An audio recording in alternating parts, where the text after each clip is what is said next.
朝鲜军队开入库尔斯克，竟遭俄军士兵破口大骂。格鲁吉亚亲俄政党或将获选，普京宣称有外国势力操纵。以色列摧毁伊朗导弹工厂，大幅削弱导弹生产能力。莱茵金属新厂开在乌克兰，乌造山猫步战车支援前线。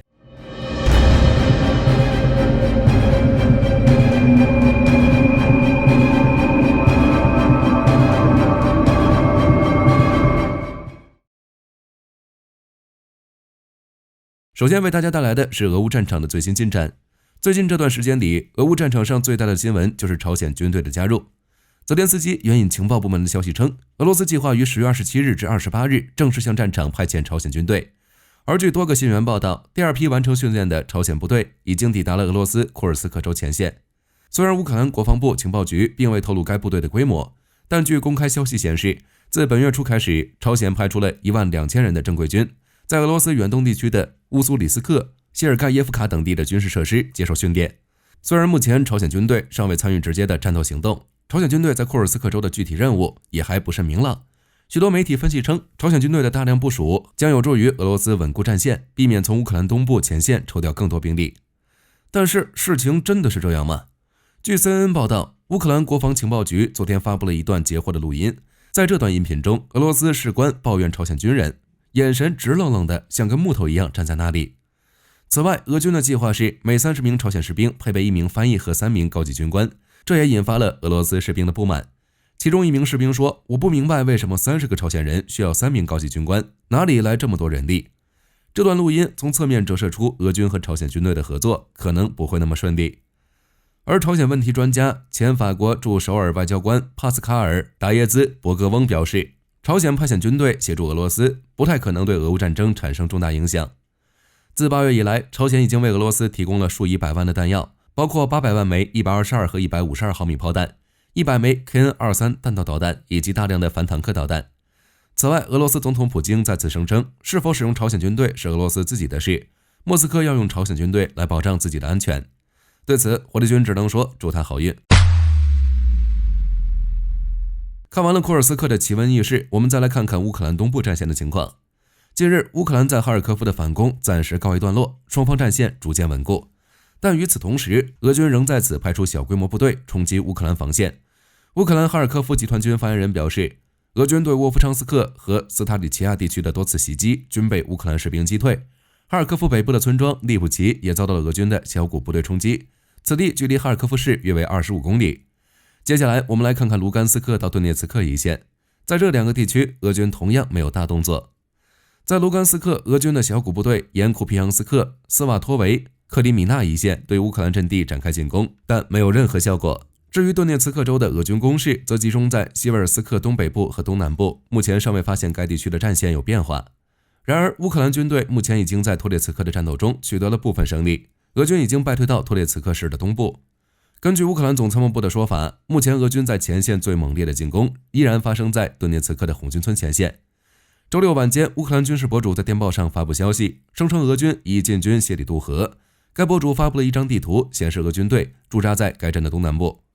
过去的一周，俄罗斯军队一直在猛攻谢里杜河。俄罗斯新闻媒体声称，俄罗斯控制了谢里杜河 80% 的地区。乌克兰武装部队在周六晚间的报告中表示，就在前一天，乌军在红军村前线击退了36次俄罗斯的袭击，其中也包括了谢里杜河地区。谢里杜河地区是红军村的南部门户，双方必将在这里展开激烈的争夺。然而，随着冬季将近，按照目前的推进速度，留给俄军的时间不多了。前一天，我们根据多方消息报道了以色列对伊朗的夜间空袭。今天，根据路透社的独家消息，前联合国武器核查员、科学与国际安全研究所负责人戴维·奥尔布莱特和华盛顿智库分析师德克尔·伊夫利斯向媒体表示，他们通过分析商业卫星图像，设定以色列在26日凌晨的空袭中，部分摧毁了伊朗用于混合弹道导弹固体燃料的设施，以及伊朗的核武器试验基地。据以色列军方消息，数十架以色列战机在黎明前对德黑兰附近的伊朗西部的导弹工厂和其他设施进行了3波袭击。以色列的战斗机和无人机轰炸了德黑兰附近的大型军事基地帕尔钦，以及德黑兰附近的大型导弹生产基地科吉尔。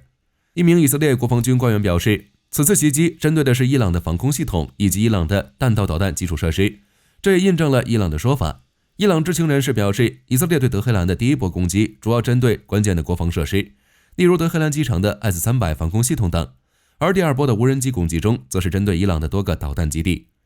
伊朗方面有报道称，许多伊朗人感到松了一口气，因为以色列的此次袭击避开了炼油厂、电力和水利设施等民用基础设施，也避开了政治和军事官员。值得注意的是，前面提到过的帕尔沁军事基地，长期以来被以色列怀疑为伊朗的核武器研发基地。据报道称，2016年，国际原子能机构在核查中就发现帕尔沁基地内存在铀的痕迹。以色列攻击的另一个主要目标，则是伊朗弹道导弹工厂科尔吉军事基地，主要负责导弹燃料的混合与组装。今年早些时候，有媒体发现德黑兰附近的科尔吉和莫达雷斯军事基地进行了大规模的扩建，显然是为了提高导弹的产量。3名伊朗高级官员的说法证实了这一结论。在此次的突袭之后，以色列声称他们的目标是伊朗的固体燃料搅拌机。考虑到这些工业搅拌机制造起来很困难，而且受到严格的出口管制，伊朗可能很难更换它们。因此，以色列可能已经对伊朗大规模生产导弹的能力造成了重大的打击。一方面，未来伊朗的导弹可能会更难以突破以色列的导弹防御系统；另一方面，伊朗拥有中东最大的导弹库，并向俄罗斯提供导弹用于对付乌克兰。伊朗导弹的减产对于俄乌战场同样会产生影响。格鲁吉亚选举机构称，备受关注的格鲁吉亚会议选举现已结束。根据选举的初步结果，亲俄的格鲁吉亚执政党格鲁吉亚梦想很有可能在本次选举中赢得议会的多数席位，继续执政。格鲁吉亚的这次选票引起了国际社会的广泛关注，这是因为执政党的态度直接决定了格鲁吉亚是要加入欧盟还是转向俄罗斯的怀抱。此次选举大概获胜的格鲁吉亚梦想民主格鲁吉亚党，简称格鲁吉亚梦想，由亿万富翁寡头彼得齐纳·伊万尼什维利于2012年创立。格鲁吉亚梦想最初被视为一个亲欧政党，在该党执政的第一个任期内，他与欧盟保持着密切的关系，并与欧盟签订了贸易协定。然而近年来有迹象表明，该党尤其是在俄罗斯发家致富的伊万尼什维利正在迅速向俄罗斯靠拢。在2022年2月俄罗斯全面入侵乌克兰后，格鲁吉亚政府不支持欧盟的制裁，而伊万尼什维利也对此事置若罔闻，压制国内的反对派声音。目前该党一边专注于批评反对党和欧盟，宣称他们会把格鲁吉亚拖入战争，另一方面又不断促进和深化与莫斯科之间的关系。反对党和总统祖拉比什维利指责格鲁吉亚梦想党购买选票并恐吓选民，但该党对此予以否认。就在选举开始前一天，俄罗斯曾就格鲁吉亚选举发表声明，严厉谴责欧洲史无前例地干涉格鲁吉亚选举，指责其试图扭转格鲁吉亚的立场。2008年，俄罗斯和格鲁吉亚因地区纠纷爆发了为期5天的战争，导致数百人丧生，数千名格鲁吉亚人流离失所。德国武器制造商莱茵金属公司宣布准备将在乌克兰开设更多工厂，以供应俄乌战场需要。莱茵金属公司首席执行官阿明帕伯格于10月26日宣布，该公司已经在乌克兰开设了一家工厂，主要作为步兵战车和主战坦克的维护和生产设施。他还表示，莱茵金属计划在乌克兰制造一家火药厂和一家导弹制造厂，预计将在2024年底前开始在乌克兰本土工厂生产山猫步兵战车。此外，有消息称，为了解决乌克兰的防空压力，莱茵金属有计划在乌克兰开设一个防空系统联合生产设施。2024年3月，莱茵金属公司宣布，计划在乌克兰开设至少4家工厂，用于制造武器。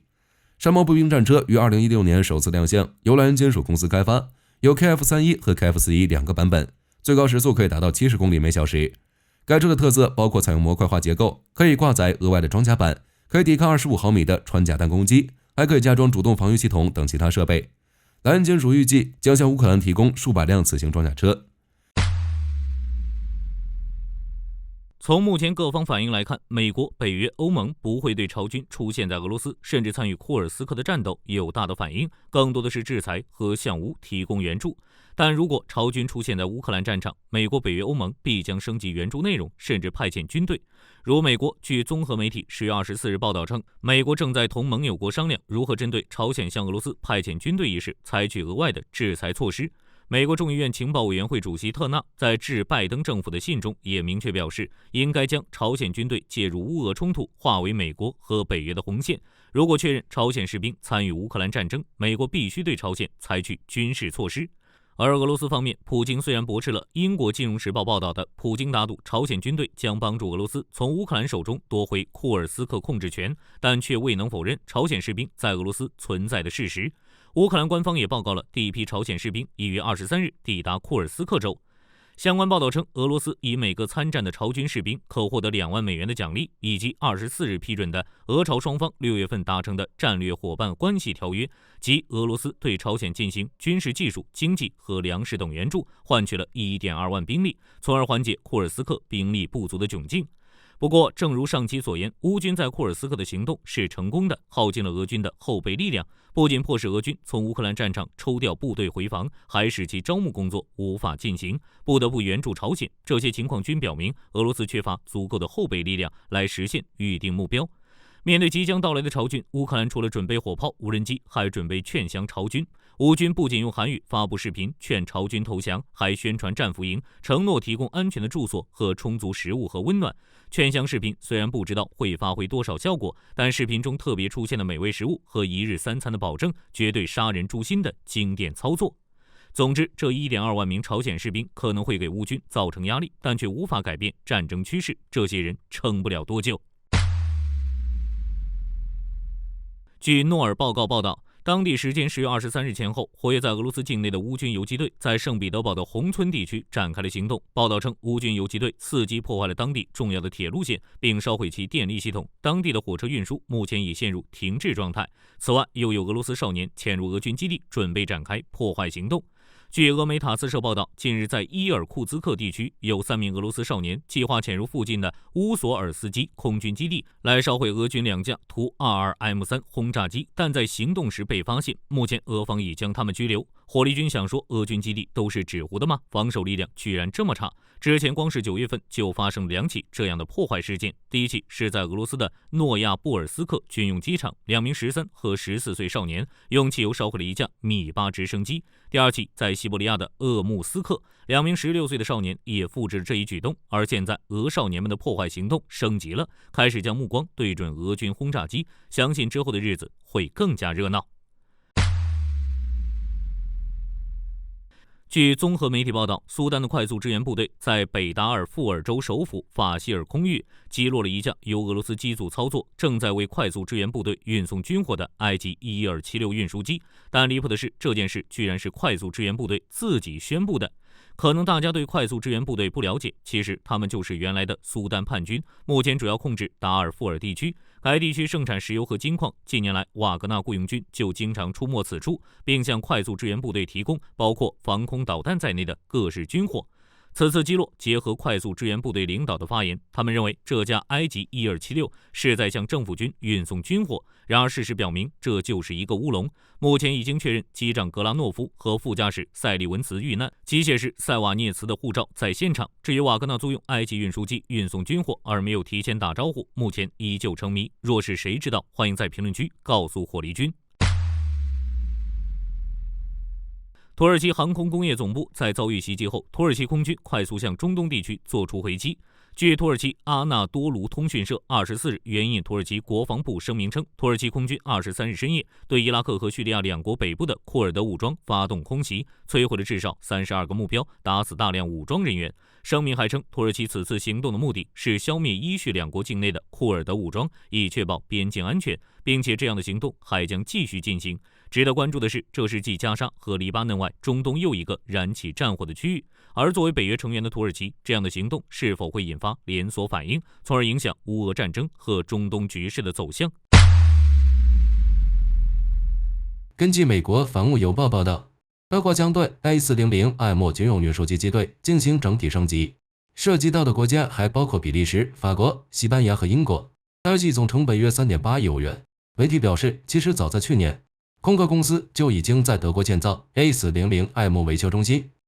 预计到2026年，德国将会接收53架 A400M。在完成此次升级后， A400M 运输机将会符合北约标准，并弥补此前的作战性能差距。根据莫斯科时报报道，立陶宛将于2025年春季开除该国与俄罗斯和白俄罗斯连接的电力线。媒体表示，俄罗斯、白俄罗斯、爱沙尼亚、立陶宛和拉脱维亚曾签署的统一电力系统协议将于明年2月8日到期。受乌俄战争影响，立陶宛已于今年7月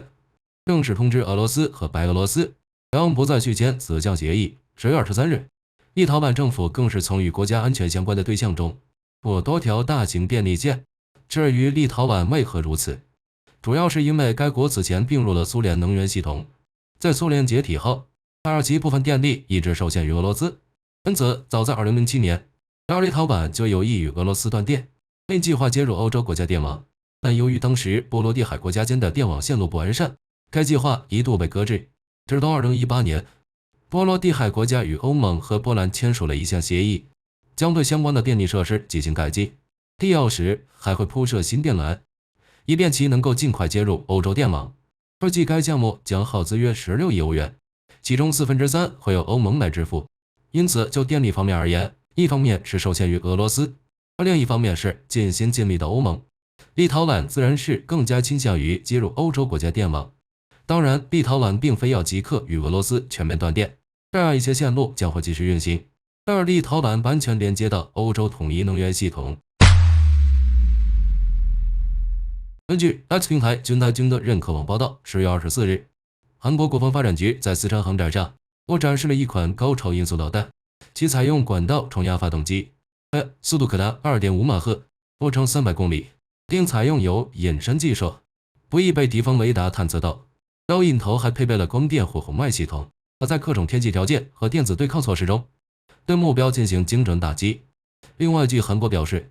在航展上展示的导弹只是测试模型，而非最终产品。该导弹自2022年以来一直处于开发阶段，预计将于2025开始飞行测试，并于2026年全面完成。目前，韩国已选定 IF-A50 轻型战斗机作为测试平台，一旦该导弹与 IF-A50 成功集成，该战斗机的作战性能将大幅提升。届时，对于已经购买 IF-A50 的国家，例如波兰，大概率会对这款导弹感兴趣。根据媒体报道，美国推出了一款能够连续飞行80小时的侦察无人机，名为 ULTRA， 基于德国的民用 AC-2 滑翔机改进而成，从概念到首飞仅用了10个月，能够携带多种传感器，包括光电、红外和射频设备，主要用于执行各种情报收集任务。与现有侦察无人机相比， ULTRA 最显著的优势之一就是性价比，其每台造价仅为900万美元，而美国军方长期使用的爱慕 Q9 系列无人机每台造价高达上千万美元。尽管 ULTRA 造价便宜，但其侦察和情报收集能力并不逊色，再加上可连续飞行80小时的超强续航力，能够使其开展长时间的侦察和情报收集活动，可为军方行动提供更加有力的协助。不过，截止目前，美国军方尚未透露该无人机的具体部署和使用情况。2024年10月21日至25日，在波兰克拉夫举行的首届国际军备大会上，皮特·拉德瓦尔公司展示了一款新型防空系统，目前被称为 EC-3L AM 35毫米自行火炮系统，与可编程弹药系统，安装在波兰伊尔奇6×6的卡车上，再配备一个 ZGS-35独立光电目标跟踪系统，与 TUGA 雷达和光电传感器的混合火控系统，可以在战区进行高度机动，为固定资产或者野战部队提供保护。SA-35ME 为波兰陆军提供了一种该港本拦截敌方无人机的方式，可以与波兰现有的防空系统兼容，并自主攻击目标，无需人工校准。在国际军备大会期间，皮特·拉德瓦尔公司也对 SA-35KM 进行了测试，结果表明，在瞄准1000米以外的无人机时 ，K3KM 需要达到 99% 的命中率，若发射24发易碎穿甲托克夜光弹，如果使用可编程空爆弹药，只需7发就可以实现 97% 的命中率。目前，乌克兰军队进入库尔斯克已经过去了3个多月，但俄罗斯仍然迟迟未能达成目标，将乌克兰赶出去。朝鲜军队会是普京的救命稻草吗？欢迎大家在评论区留言讨论。